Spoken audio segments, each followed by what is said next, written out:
Hello dear students and welcome to another video of Total English. Students, previous video में हमने letter to God chapter को complete किया था और आज हम करने वाले हैं एक poem that is written by Robert Frost and the name is dust of snow. So dust of snow is basically a very short poem written in very simple way. Robert Frost जो कि एक American poet थे, उनके लिखने का style बिल्कुल ऐसा ही था कि that the way of writing was very simple but there was a deep meaning. बहुत गहरी मीनिंग उनके लैंग्वेज में यूज की जाती है जो पढ़ने में बिल्कुल सिंपल लगे but the meaning is very deeper. So usually he in his poem he used to mainly write about the rural things, elements of nature. So that's why he was also called nature poet. वो nature के elements को बहुत अच्छे से अपने poem के through express करते थे और नेचर के इंपॉर्टेंस को हमेशा बताने में कभी भी वो पीछे नहीं रहते थे. और रूरल लाइफ के जो इंसान की जो लाइफ स्टाइल है वो भी बहुत अच्छे से उन्होंने अपने वर्क्स में डिपिक्ट किया है. So there are many works, famous works written by him and Dust of Snow is one of them. So today in this video we will have the explanation part of from the poem, and after that we'll see the rhyme scheme, literary devices used in the poem and the central themes. Okay, so without any delay let's start the video.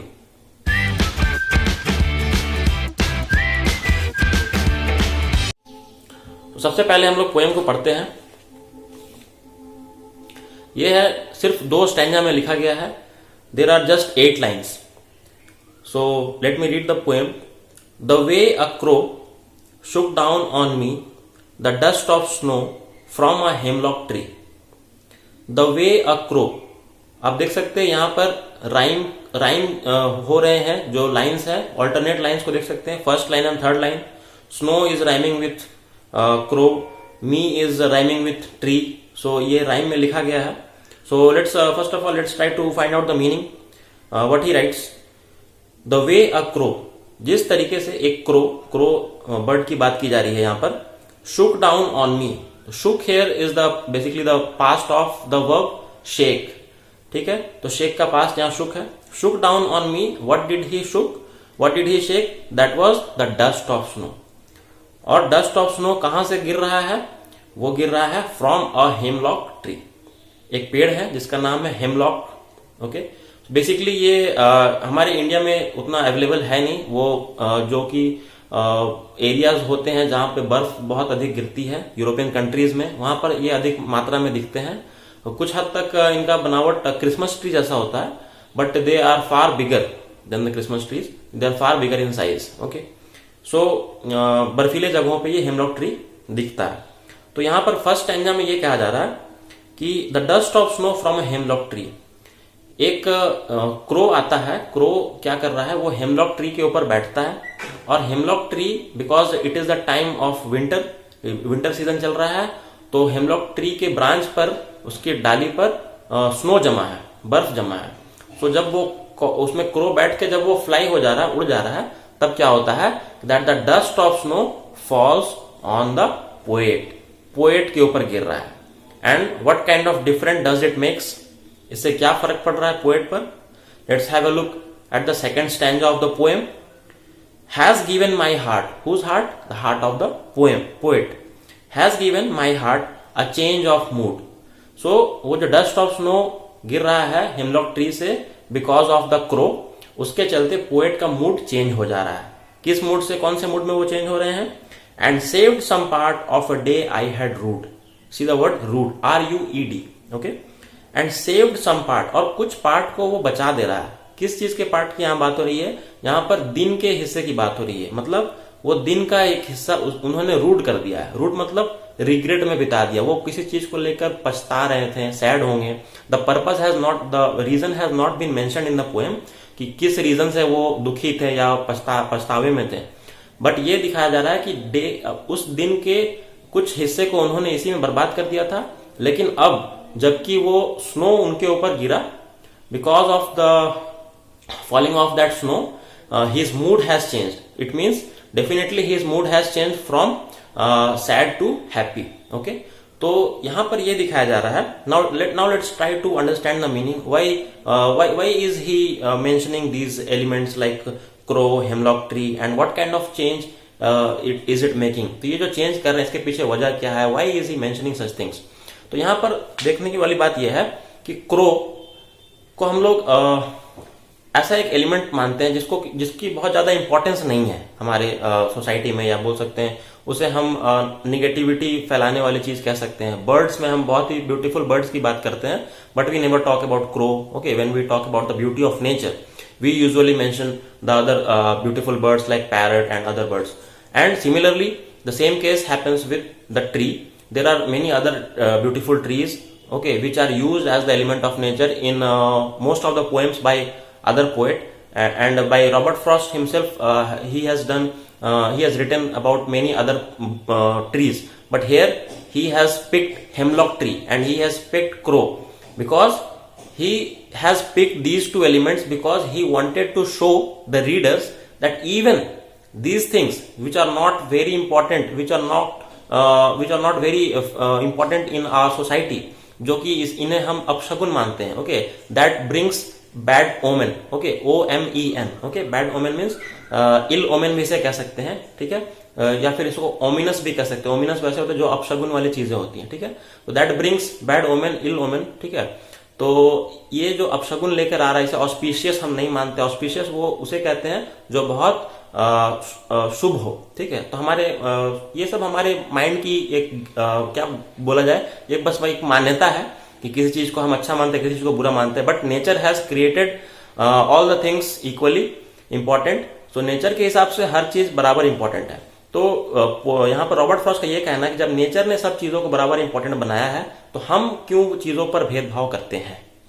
ये इसका main purpose है कि crow और hemlock tree को यहाँ पर pick किया गया है by Robert Frost. So he is trying to say that even crow and a hemlock tree can bring a positive change in the mood of a poet. So each and everything of nature, even the slightest of the part, छोटी से छोटी चीजें और हर वो छोटी चीजें, normal चीजें जिन्हें हम इग्नोर कर देते लाइफ में, that can be proved that can bring a positive change in anybody's life. तो हर चीज की महत्व जो है वो बहुत अधिक है, वो कुछ भी हो वो एक अच्छा इंपॉर्टेंट चेंज हमारे जिंदगी में ला सकती है। So that is just the purpose of picking this things. तो यहां पर फिर से मैं पढ़ दे रहा हूं एक बार। The way a crow shook down on me, the dust of snow from a hemlock tree has given my heart a change of mood and saved some part of a day I had rued. Written by Robert Frost.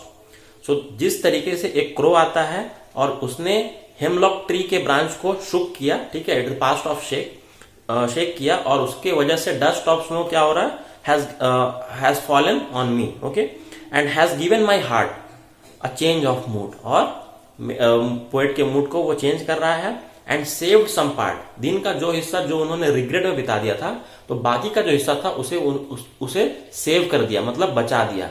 कि कहते हैं ना, दिन तो मेरा बेकार जा रहा था, ठीक है, वो मुंह लटकाए हुए थे, बैठे हुए थे, दिन बेकार जा रहा था, लेकिन अब जो बाकी का जो दिन है उसने उसे सेव कर दिया। It means he has done something better, he has change the mood of poet, okay. So यही इसका मतलब है, छोटी सी पोएम है और इसका पर्पज लिखने का यही है। सो अगर सेंट्रल थीम, मेन थीम अगर कहा जाए तो यहाँ यही है कि हम कह सकते हैं even the slightest of thing can bring a positive change in our life, ठीक है। तो हर चीज का महत्व तो बराबर होता है, छोटी से छोटी चीज भी हमारे लिए बड़ा से बड़ा काम कर सकती है, ठीक है।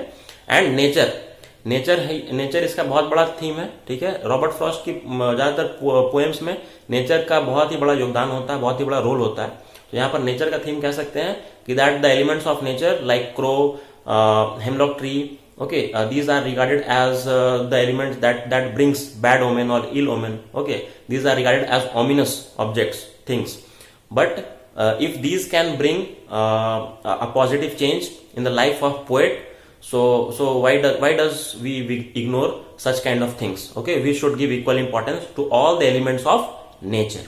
तो ये हो गई थीम की बात। अब देख लेते थोड़ा राइमिंग स्कीम। राइम स्कीम तो बहुत ही सिंपल लग रहा है।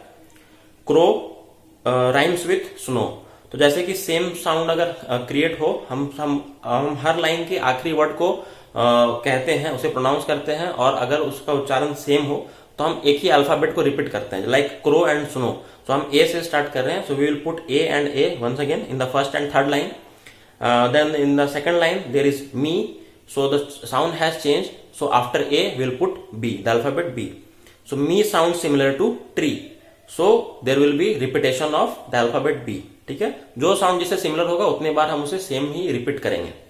आगे देखते हैं. अब फिर अगर कोई तीसरा साउंड आता है, so we will move to the next alphabet. हमने बी तक कर लिया है. अब देखते हैं हार्ट. तो हम फर्स्ट स्टैंजा में देख रहे हैं हार्ट आर्ट करके ऐसा कोई साउंड क्रिएट नहीं हो रहा है. ठीक है, तो एक चीज ध्यान रखिएगा, हम स्पेलिंग पर नहीं जाएंगे, हम उसके प्रोनाउंसिएशन पे जाएंगे. ठीक है, प्रोनाउंसिएशन अगर उसका मैच करे तभी हम सेम काइंड ऑफ साउंड के लिए सेम अल्फाबेट यूज करेंगे, otherwise we will not be dependent on the spelling. Okay, so heart again rhymes with the word part, heart part. So you can see that similar kind of sound is coming. And then the last lines, mood and root. So mood and root, wood kind of sound is coming. So again we write D. So the rhyme scheme will be AB, AB, CD, CD. Understood the rhyme scheme? Now let's have a look at the figure of speech, or you can call it literary devices. Figure of speech कहें या literary devices कहें, सब same ही होता है.